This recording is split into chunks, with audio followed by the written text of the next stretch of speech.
Good morning, my dear students of class 11. As you know, we already shoot one video for accountancy. Today I am shooting one video for business studies. This is first video of business studies, and I am taking first chapter of business studies here. That is, first chapter of business studies is nature and purpose of business. Okay. So in this case, in this chapter, first of all, you should understand what is human activities. Okay, I mentioned here human activities. So what is human activities? All the activities which is done by human beings to fulfill their needs for their personal satisfaction are called human activities. Okay, or all the activities done by human beings to for their survival, for their life, are called human activities. Okay, so these activities are categorized into two. Okay, two categories are there for these activities: economic activity, okay, and non-economic activity. Okay, economic activity and non-economic activity. Okay, so first of all, you should understand what is economic activity and what is non-economic activity. I am teaching you, right? Right now I am teaching you. I am shooting one video because it's our school requirement. Okay, that is a best example of economic activity, right? But at home I am teaching my students, my uh, children, okay, by kids. Then it is a part of non-economic activity. So in both the case I am in the both the case same activity I am doing, but one is for earning money, that's why it is economic activity, and other one is only for my personal satisfaction, for my love, for my affection, okay, for my emotion. That's why it is non-economic activity. I think you will understand very well. So what is the difference between economic and non-economic activity? Okay, economic activity is done because of sympathy, pleasure, love, emotion. Okay, uh, non-economic activity means which is done for because of sympathy, pleasure, love, emotion, etc. That is non-economic activity. But economic activity is only done for earning money. It is done for earning money. Okay, so all the activities which is done for earning money, by which you earn your livelihood, it is called economic activities. Okay, okay, now it is all over non-economic activity. That is no other categorization of non-economic activities. Now come to the economic activity. Okay, now economic activity is divided into three major parts, that is business, profession, and employment. Means by all three ways you are earning money. Okay, some people are earning money by producing goods, by sale and purchase of goods and exchange of goods, that comes under business, right? And the other person who is professional, by using their personal skills, they are earning their money, like lawyer, doctor, professor, teacher, all are the example of profession. Then come to the employment. What is employment? Like me, I am the teacher. I am teaching in a school. There is an agreement between me and school administration, and I am getting salary from there. I am getting remunerated from there. That is a best example of employment. Means in case of employment, there is somebody who working for others, and in return he is getting his or her remuneration. That is the example of employment. Okay, so I think it's clear to you. Now come to the again we are discussing, taking one by one. That is, first of all, it is business. Already I explained you, it is a part of economic activity which is regularly engaged in a production or purchase and sale of goods and services. Okay, it is a economic activity which is regularly engaged. For example, you are having one old computer at your home and you sold it. It is not a part of business, because you are not regularly selling the computers. But if you are having a shop on which you are selling computers regularly, then it is an example of business. Okay, I think you got the point. So economic activity which is regularly engaged in production, either you are producing something, or only purchase and sale. You purchase it and resell it to the consumers. Then purchase and sale of goods and services to satisfy human needs. Why somebody come to you to purchase something? Because they want to satisfy their some needs. So to satisfy their human needs and wants with an aim to earn profit. Whenever I am selling something to my customers on regular basis, it is a part of business. In that case, what is my income? The profit is my income. Okay. For example, if I have garment shop. Okay, so one piece of garment, one dress, I purchased from somewhere. It is of 1,000, and I sold it to the customer of by adding 200 of profit. Then that profit is my income. Okay, this way I am earning my money. So that is the economic activity in which regularly engaged in the production or purchase and sale of goods and services to satisfy human needs and wants with an aim to earn profit. In case of business, profit is very much important. Come to the next point, that is profession. So what is profession? Already I explained to you. It is an occupation which involves rendering of personal services. Like I am teaching you personal services of a specialized nature, means I am your commerce teacher. I am able to teach you business, economics, accountancy, but I am not able to teach you English, okay, biology, chemistry, because I am not specialized in that subject. I have a degree, I am MCOM, I am PG in commerce, I am not PG in biology. So in that case, in case of profession, you need a specialized degree. It is restricted. It is the characteristic of profession. It is the entry is restricted here by the way of specialized knowledge and specialized degree. Okay, if you want to be a lawyer, you have to be a member of bar council. Okay, if you want to be a doctor, you have to take a degree of MBBS. So particular, if you are having a particular knowledge in a specialized field, only you become a professional on that field. Okay, I think it's clear to you. Then come to the employment, already that we explained. It refers to the occupation in which people work for other. Like I am working for St. Michael, right? So people working for others and get remunerated. I am working for St. Michael and in return I am getting salary from there. I am getting remunerated, means getting salary. Okay, in return what you are getting, that is your remuneration. So in case of employment, there should be a compulsory characteristic of employment is there should be agreement between employer and employee. Employer means who is giving job, employee means who is doing job. Okay, understood? Now come to the next part of the chapter, next topic, that is characteristic of business. Now come to the next topic, that is characteristic of business. So in case of characteristic of business, already we have discussed the definition very well. So it's very easy for you. The first point is business is an economic activity. Economic means which is related to money. Already we explained which is related to money, that is an economic activity, because in case of business we are doing production, purchase and sale or exchange of goods and services. Why? Because of getting profit, because of earning money. That's why business is an economic activity. Okay, the next point is production or requirements of goods and services. One of the more important characteristic in case of business, either you are producing something, you are manufacture new things like producing a soap, manufacturing garments, okay, manufacturing cars, vehicles and all that. That is an example of production. And requirements means you assemble something from, for example, honey. If you are having a business of honey, you have to collect honey from that you can say jungles and forests. You earn money, or means that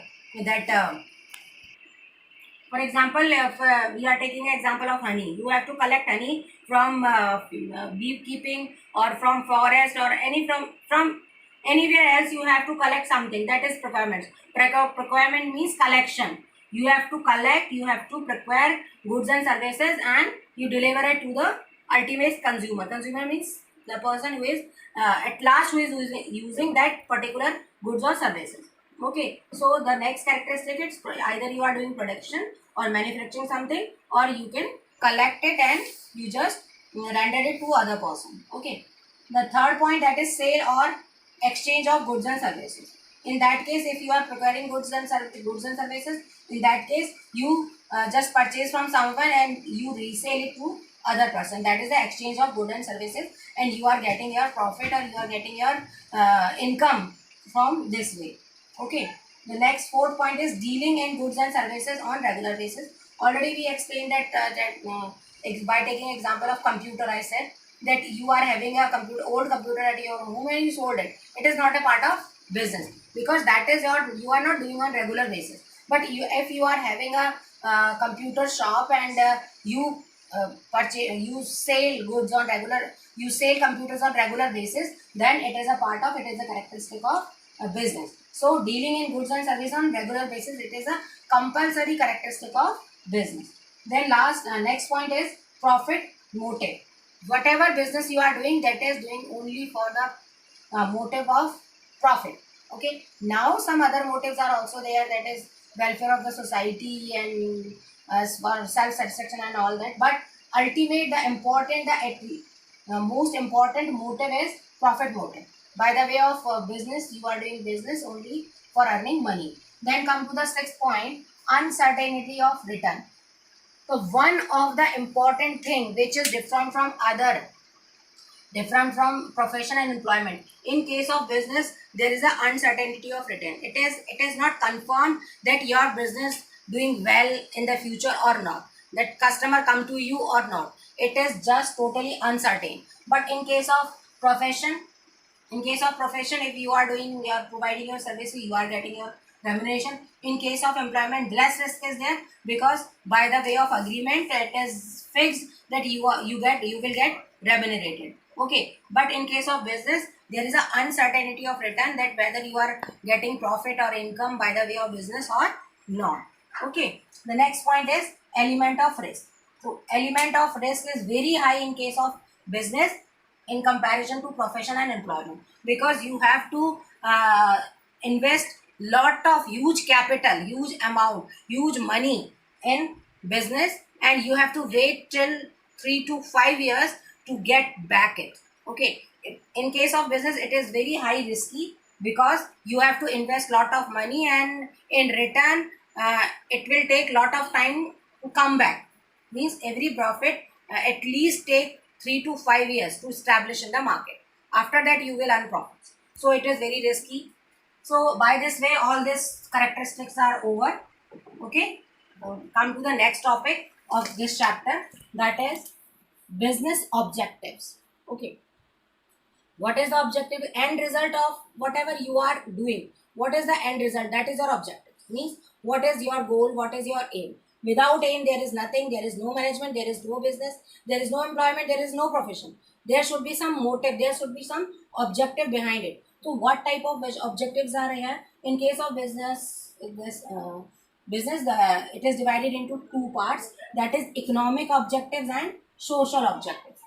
Okay. The objectives which is related with money, that comes under the category of economic objectives, and the motives which comes under non-economic activities or which is for the society, then it comes in social objectives. Okay. The first is profit earning. Already we have discussed that in case of economic objectives, that business is established only for earning profits. Okay. Earning money for their livelihoods to fulfill their needs. Okay. The next part is market standing. Market standing means market share. Means for example, so many brands are there. For example, you're taking example of toothpaste, that Dantakanti, Pepsodent, Colgate, and Red Paste. So many toothpaste are there. That how many, if we are taking example of Gwalior, that how many percentage of people are using Dantakanti, are using Colgate. That is a market standing. Means what is the share of your product in the market, that is market standing. So in case of economic objective, that is our important objective. We have to establish ourselves in the market. That is our market standing. Then come to the third point, that is innovation. Okay. That is also, if you want to establish yourself in the market, if you want to survive in the market for long run, in that case, you should create new ideas. Innovation means new ideas. Innovation means new ideas. Okay. So you should give something new to the people. Okay. So that is innovation. For example, so many industries are there, so many companies are there. They are giving new innovations. For example, Chevrolet, they are providing four wheelers cars in the market. First of all, when they are competing with others, in that case they are giving 5 years free service. Means they are giving something extra other than competitors. That is innovation. Means what you are giving extra, what is new ideas, what is new innovations in your product in the comparison to other products or other competitors. That is innovation. Then come to the productivity. Productivity means in case of economic objective, what should be your objective?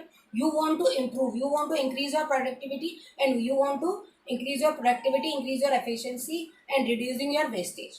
Okay, if you are able to reduce your wastage, minimize your expenses, and it will increase your productivity. Means at less cost you will produce more.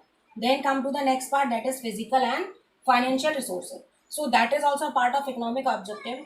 In that case, you are arranging physical means machines. Physical means machines or infrastructure or plant layout. What you are established for the business, and financial resources means you are arranging money. So that is also important objective, that you have to utilize whatever the financial and physical resources in you are having in your business. Okay, then come to the next part, that is social objectives. First, regular supply of goods. What should be your social objective? The social objective is that you should provide good quality of product at fair prices, and their supply should be regular. On regular basis, you should be supply goods in the market, in the society, so that every people get the goods at fair prices. Okay. The next is fair trade practice. Means no cheating, no high pricing, no extra charging should be there. Whatever you are providing goods or services, it should be at fair trade practice. Okay, no malpractice, nothing, no corruption. Okay. Third point, employment opportunity. By the way of establishing business, you are also providing opportunities, employment opportunities to the peoples. Means in case of business, in case of if you are comparing profession and employment, in that case business is better, because in case of business you are providing employment to more person in comparison to profession and employment. Okay. Then come to the fourth point, that is welfare of employees. Whatever the employees, staff members are there in your business organization, you have to provide them good salary, competitive salary, good working conditions should be there, so good sanitation facilities should be there. Means people feel happy in your organization. Okay. And you should do provide them better training, growth opportunities. Okay. So that is also your objective should be there. When you are establishing any business organization, you should think about the welfare of employees. Then come to the fifth point and last point, that is social welfare. Social welfare means it is not like that you are doing business and you are earning your profit, and okay, employees are directly related to you, or you are just thinking for their welfare. You should, because your business is established in the society, and you are using society resources. Okay, you are getting money, you are having physical resources, but it comes from society, so it is your obligation, you have to fulfill social responsibilities also. Means you should do for the welfare of the society, like you should establish hospitals, you should establish new educational institutions, so that people get is benefited by that. So Last topic of this video is role of profit in the business. Okay, so role of profit, already we have discussed. Profit is having a very much important role in case of business, because think like that, if there is no profit, then what would happen? First, if there is no profit, means you are continuously for 1 or 2 or 3 years, if you are continuously bearing losses, means at last it is a closure of business. Means without profit there is no business. Understood? So that is the importance of profit in the business. So first we will discuss these importance by these points for survival. Okay, so in case of business, if you want to survive in the market, if you want to establish yourself in the market, profit is very important. Because if you are not earning profit, it means after some time your business will be get closed. Okay, so for your survival, it is very important that your business should be earn some profit. To come to the second part, that is efficiency. If you are having a good profit every year, it means you are very efficient person. You are doing very well. Your business is going on very fine condition. Your business is in very fine condition. Your financial condition is also sound. Means everything is going okay, and it will it is a sign of good efficiency. Okay, you are using less resources and getting more productivity, and it means you are very efficient and effective person. Okay, so come to the third point, that is facilitate future growth and expansion. If you are not getting profit, it means even your survival is very difficult. So profit is very important. If you are getting continuously profit, it means you are in a condition you can facilitate your growth in future. Like you will open new branches, you will launch new products. Okay, you will expand your product. Your company become multinational company. So that is the future growth and expansion. Come to the fourth point, that is reward for bearing risk. What is profit? Profit is nothing. Profit is only a reward because you are bearing a risk. What risk you are bearing? You are investing your huge capital, your lot of money in the business, and one risk is there. Their returns are uncertain. Means you did not know what you have invested in the business. You are getting back or not. It is not final. It is not finalized that you are getting back. It is not sure.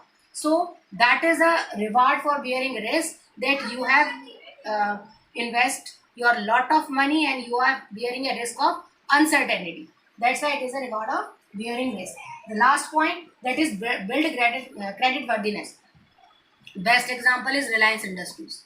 Why you trust Reliance Industries?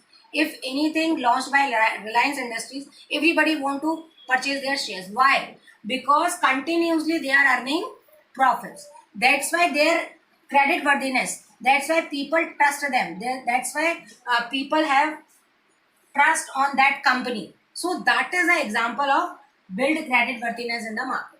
Everybody trusts you if you are continuously having a profit. Okay, enjoying a profit. So that is the important of role of profit in the business. So beta, this is the last topic for this video, and one more video we will shoot next time for this chapter. Okay, goodbye. Stay home and stay safe and keep learning. Goodbye.